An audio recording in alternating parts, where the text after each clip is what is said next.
What's up mga bagot? So for today's video tayo pupunta ng SM Clark. Dito kasama ko si Wapog TV. At sumakay kami sa van na parang oven papunta ng Cubao. Talaga naman mas malamig pa yung hininga ko kaysa sa aircon nito. Di naman ako informed, may pa-pretest pala ng impyerno dito. Charot.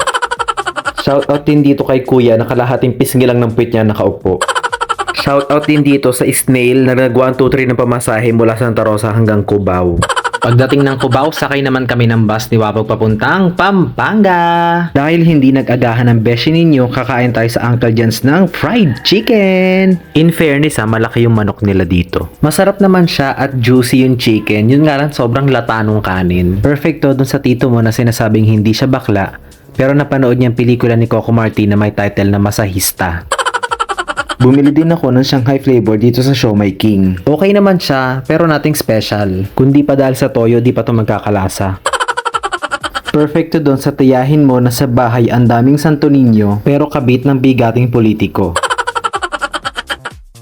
After kumain, nag-commute na kami papunta ng SM Clark. At dahil di kami sigurado kung sa SM Clark nga ba kami binaba ng driver, naghanap kami talaga ng sign na kami ay nasa SM Clark na. At nung makonfirm namin na nandito na talaga kami, naglibot-libot muna kami dahil wala pa pala dito yung kakatagpuin namin. Para kaming mga probinsyano dito na nakarating sa bagong lugar. Tuwang-tuwa kami sa mga ilaw at saka dun sa fountain na sa loob ng mall. Habang naghihintay kami kay Ninang Gigi, naisipan ni Wapog na mag-live selling ng kanyang bagoong. Magkano kaya sahod nitong tagabantay ng fountain? Finally, after 2 years na tuloy din yung pagkikita namin ni Ninang Gigi. At dito namin napagdesisyon ng kumain sa Jerry's Grill. Umpisahan natin ang panglalait dito sa iced tea nila na lasang asukal. Di ko talaga malasahan yung tea dyan. Next ay itong kare-kare nila na hindi tinipid sa sauce pero tinipid sa laman. Perfecto sa kapitbahay mo na pagkatapos hindi magbayad ng utang sa'yo, ipinagkalat pa na nabuntis ka doon ng engkanto. Next ay itong sisig nila na parang pinaglihi sa disyerto. Wala ba talagang sauce o kaya itlog tong sisig nila? Ang dry. Maaalala mo dito yung balat ng kaibigan mo na pagkatapos mong kamutin, yung kuko mo naging instant na ballpen. Next ay itong halo-halo nila na mabibilang mo lang sa 6 na peraso ang bawat sahog.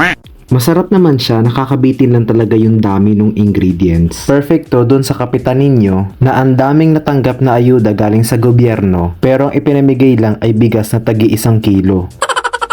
At after kami ipag-shopping ni Ninang Gigi ng shirt from Tribal, talaga naman pinag-uwi niya pa kami ng Krispy Kreme. Salamat sa buong pamilya ni Ninang Gigi na para kami may production number kasi isa kuling ng damit namin.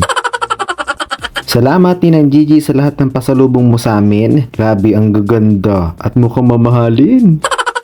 Gusto ko sanang balikan yung kutsara ng Jerry's Grill. Ang ganda kasi. Charot.